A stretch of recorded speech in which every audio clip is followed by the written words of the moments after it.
Você é uma pessoa que rói as unhas, puxa o cabelo, arranca a sobrancelha, cutuca os braços, talvez está com o nó entalado na sua garganta, seu coração está apertado, você não conseguiu dormir, talvez você está na cama até agora, não está conseguindo se alimentar. Quero compartilhar com vocês um pouquinho da minha história e peço para vocês ficar em alguns vídeos que estarei soltando aqui no feed. Será um pouquinho longo, mas eu quero ajudar você, ou seu amigo, ou a sua família com a minha experiência. Então já peço para me seguir e acompanhar esse processo de experiência aqui comigo. Vamos falar sobre aquele nó na garganta? Aquele dia que você amanhece e que nada tá bem, porque o medo tomou conta da sua vida. Pois bem, eu já passei por isso e já quero dizer pra você que isso não dura para sempre. O meu motivo de eu estar hoje aqui é pra dizer que você pode superar o seu medo. É difícil abrir o meu coração porque foi coisas que doeram muito, mas eu sei que tem pessoas passando pela mesma coisa. Pessoas que estão com muito medo, com muita angústia no coração, não estão conseguindo sair de dentro de casa e por isso é o meu motivo de gravar esse vídeo. Eu digitei um pouquinho para não tentar sair daquilo que cronológico. Um dia eu alimentei o meu medo tanto que ele quase me destruiu. E você pode perguntar, né? Como assim, Ana? Eu já sabia quem era Deus. Eu cresci desde os 6 anos na igreja, mas eu deixei o medo tomar conta do meu coração ao ponto de perder minha paz. Eu deixei de confiar completamente em Deus. Não. E talvez você está perguntando o que era o seu medo, Ana, na minha adolescência. Eu comecei a decepcionar demais e ver meus colegas da escola se entregarem para as drogas e aquilo eu ficava chocada. Essa é a verdade, eu ficava chocada em ver aquilo tudo. E de repente eu olho para dentro da minha casa, eu tenho 2 irmãos. E eu comecei a colocar aqui no meu coração, meus irmãos vão entrar para as drogas, meus irmãos vão estar nessa vida. Esse foi o meu primeiro medo.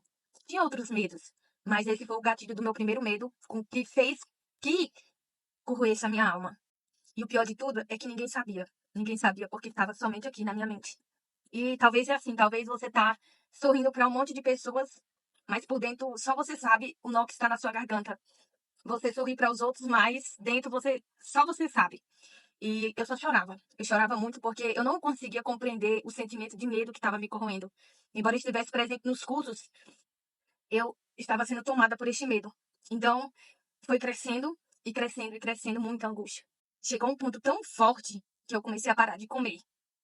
É, eu cheguei a pesar 49 quilos. Cheguei em nutricionista. Cheguei em acompanhamento médico porque já estava magra.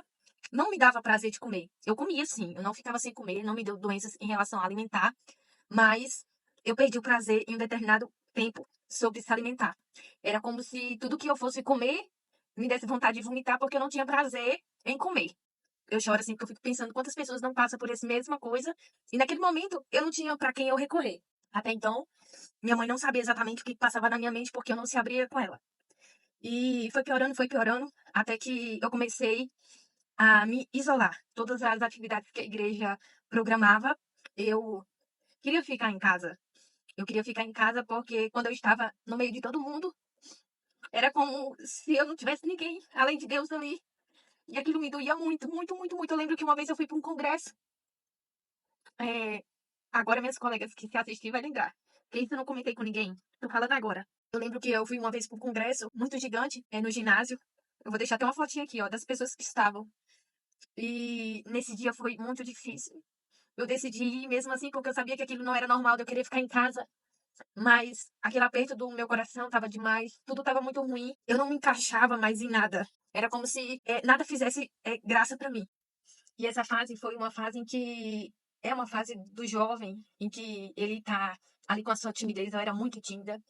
Hoje, os jovens que me conhecem, os irmãos que me conhecem, talvez essa história não faça nada sentido. Mas eu não tinha coragem de falar com ninguém, só com a minha amiga Jane, minhas primas, só. Só somente. Não tinha contato com outras pessoas. Eu era muito travada. Eu era bem seletiva em amizade.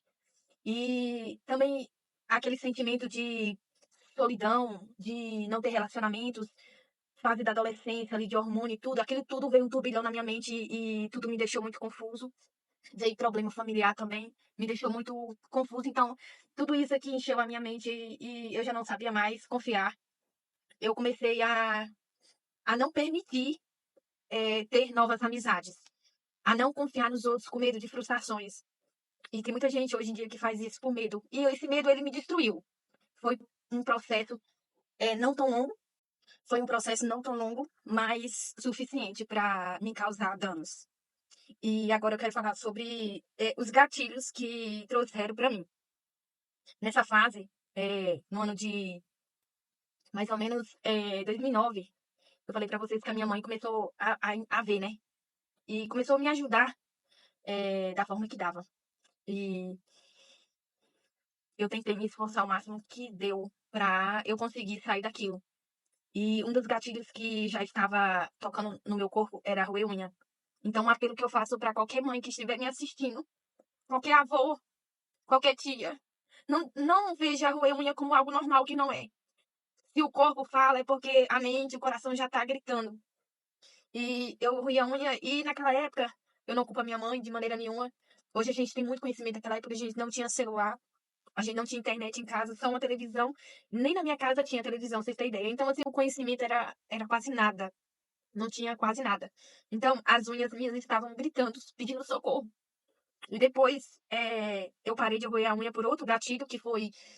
Eu gostava de um jovem, então pensei, nossa, ele não vai gostar de mim porque eu ruí ao ponto de sangrar minhas unhas. E talvez você que está aí do outro lado nem perceba, porque é isso que a gente faz. A gente leva tanto na rotina, tanto no cotidiano da nossa vida, que a gente normaliza tudo nessa vida, normaliza tudo. E é o meu pedido de socorro para você que está aí do outro lado. Comece a olhar do lado. Comece a olhar como que o seu filho chega.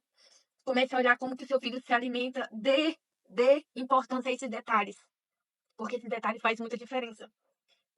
A gente está vivendo numa geração muito apressada de tudo, gente.